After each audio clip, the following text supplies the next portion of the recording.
Welcome to Resilience and Resolve with Lance Drury. Welcome back to Resilience and Resolve with attorney Lance Drury. For more than 30 years, Lance has helped individuals and small business owners regain control when the IRS problems feel overwhelming.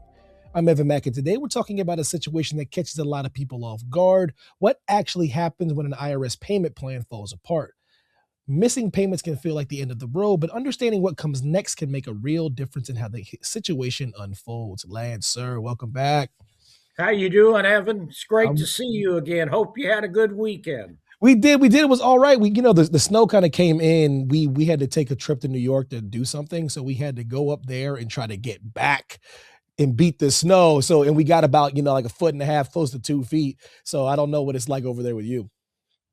We got about a foot here in Nashville. They got about half a foot, but they've got all kinds of ice. It rained after the half foot of snow came in, so now it's all ice. Electricity's out. I think there's more electricity out in Nashville than anywhere else in the United States right now. Wow. But Lance, let's talk about what the subject is. When an IRS payment plan goes into default, what does that mean in the practical sense?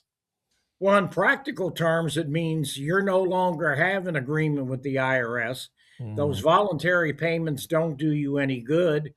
And guess what? The IRS can now levy you. They can wipe out your bank account. They can take 90% of your take home pay, 100% of your 1099s, and how are you going to eat? How are you going to pay the bills? I mean, people can't. And that's the significance of letting that IRS agreement default. And the other thing is, the more times you default, eventually Uncle Sam's going to say, we're not giving you another agreement. We've given you several agreements. You're not doing anything. So we're just going to levy on you now. We're just going to seize your assets, seize your income because you're not honoring any of these agreements. Hmm. What tends to cause these payment plans to fail most often? Is it change in income, missed notices, or something else that you see entirely? Well, a change of income can certainly trigger it. What happens is people set up an agreement. And then, particularly if they're self employed, they have a bad year. They can't keep up with the payments to the IRS. Or people retire or they're a W 2 and they lose their job. They get another job and it's less pay. So that's a lot of the reasons why these agreements default. Or they come into, expenses that they didn't have before.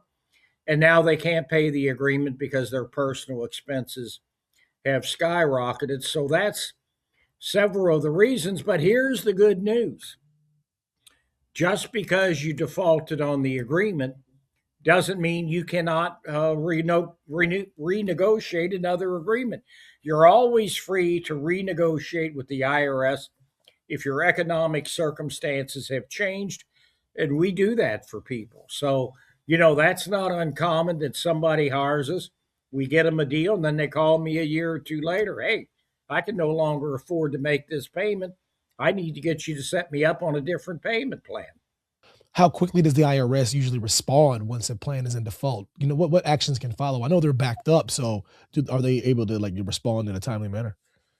Well, the first thing they're going to do, and it could take 30 days or longer, is they're going to send you a notice and said, "Hey, you're in, you didn't make last month's payment. We're going to give you an opportunity to catch up. Here's what we need by X date." And then if you don't do that, then they're going to default. So there is a grace period there, but then you got to catch up on the payments. It's not like they're going to give you a free month. So what you're going to have to do is double the payment down the road, and then you can keep that agreement. But that's going to be hard for a lot of people. Once they default, they miss that payment the next moment. They can't just double up on that payment right away. Like you go from $500 to 1,000. For a lot of people, that would be a huge financial burden. So normally in those instances, people don't have the money to catch up, and the agreement is eventually defaulted. Hmm. So what changes for someone once a payment plan defaults compared to when it's active? Well, what changes is now you're at the mercy of the IRS, and you could get your bank account and your wages taken. And so, you can't just put your head in the sand because bad things are going to be happen if you don't. You need to get a hold of my firm. We can get you back on the right track. We can get another plan established and keep you going with the IRS, because that's what you need to do. Because if you don't do that, how are you going to pay the bills if they wipe you out? Hmm. You've worked with many people who realize too late that their agreement has fallen apart. Can you share a situation where a default could have been handled differently? Well, I think a lot of people do unnecessary expenses. They go on vacation. They have a huge wedding for their child who's an adult. Mm, You can't do things like that, or their child then goes to college. They assume the loan, so now there's a loan for their child's college debt, and that's not recognizable by the IRS. So there's a lot of expenses that can pile up that weren't there at the time they made the agreement that can cause this to happen. So you got to get the situation rectified. Some of the expenses that you incur can be allowable, which could lower your monthly payment, but a lot of them are not going to be. And so you got to make a choice. Are you going to keep paying these unallowable expenses for your children, or are you going to, get levied by the IRS? It's not a good choice to make, but those are the rules of the game, and you got to play by the rules. mm. So, Lance, are there ways to repair a defaulted payment plan, or does it usually require starting all the way over? Well, again, like I told you, they send you that letter, and if you do what they say in that letter, you won't get defaulted. Mm, But once you are defaulted, you're back to square one. You got to start from scratch. You got to hire somebody. It's going to be a lot of work for the taxpayer. It's going to be a lot of work for the practitioner, because now you got to go back through the financial statements. And that means that you're not only going to go through financial statements, you have to go through bank statements, credit card statements, debit card statements, because you have to prove to the IRS that you don't have the ability to pay what you originally agreed to pay to the IRS. And so, you're starting all over. So the fees are going to be the same for us, because it's going to be the same amount of work as the first time. So my advice to people would be, don't default. Keep that payment. I once had a guy, once I'm going to tell you a war story, Evan. I had a guy, he hired me. He was in insurance. He was a W 2. mm, Most W 2s don't have this problem. The good news was he had done this himself, got a $2,000 a month payment, couldn't afford it, hired me. We got it down to 1,100 bucks. mm. He was paying on the agreement. I told him, you got to withhold more. That's why you're in this trouble. He didn't do it. So the next year, when the tax became due for the current year, he couldn't pay it. So he defaulted. The good news was he had to hire me again, pay me just as much money as before, but we got it down to 800 a month. Well, then guess what? He still doesn't withhold anymore. He defaults again the next year. Has to hire me. We got the $800 a month reestablished. And then he finally decided he was going to increase his withholdings because he was tired of hiring me every year. So we eventually got him on the straight and narrow, and he did okay after that. Mm. What mistakes though make a defaulted plan harder to fix than it needs to be, Lance? Well, that's a good question. I really don't know what mistakes in general. Uh, if you go out and you buy, an expensive car, or you Mhm. move into a big house and you have this huge mortgage payment, those are the types of things that can make it hard, because the IRS is not going to, go along with a five, six, $7,000 a month mortgage payment. They'll give you part of that, but they're not going to give the whole thing. So the biggest problem is why people get into these problems and why they default is they live beyond their means. Now, I get people that, they eat out all the time and they don't understand why they can't do.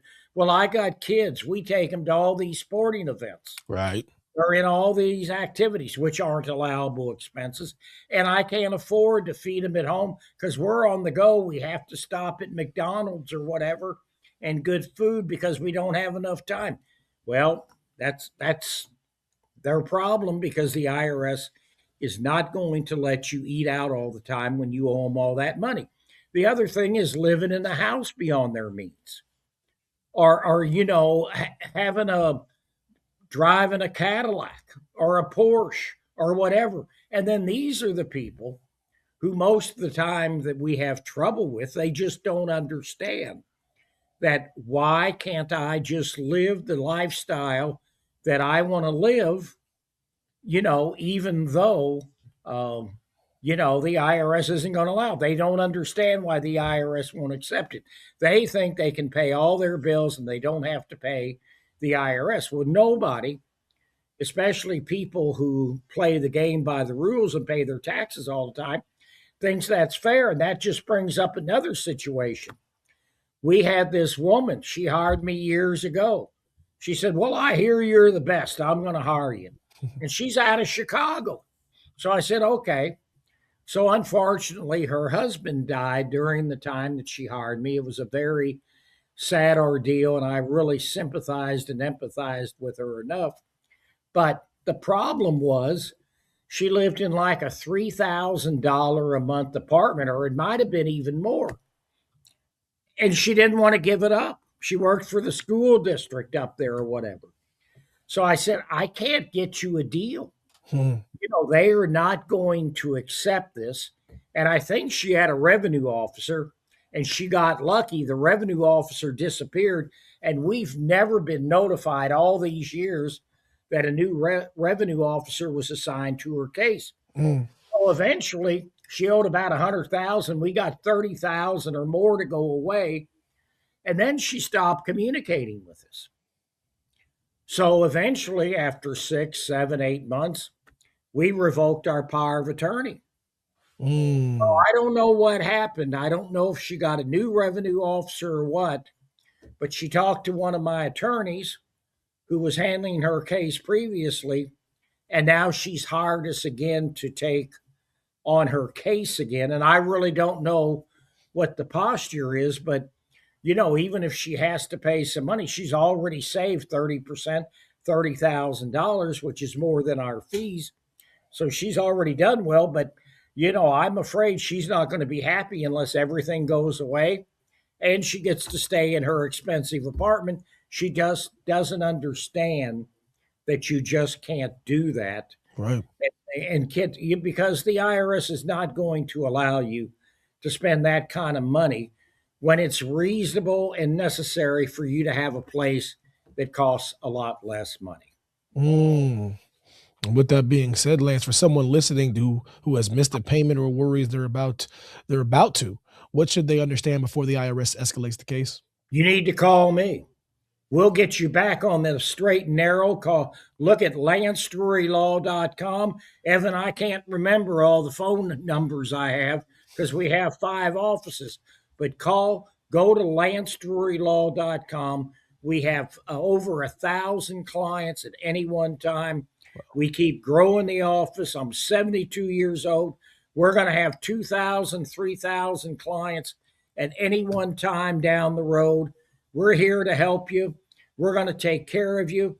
We're the liberation architects. We don't talk numbers. We talk financial freedom. We'll give you your life back. We'll give you back your peace of mind.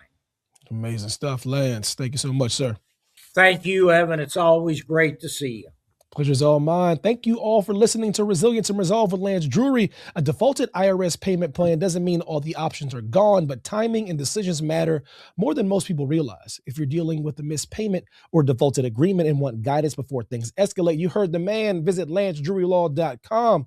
Don't forget to subscribe, leave a review, and share the show with someone who could use clear, steady guidance right now. Thank you so much, and we'll see you next time. Thanks for watching. Be sure to hit that like and subscribe button and leave us a review in the comments.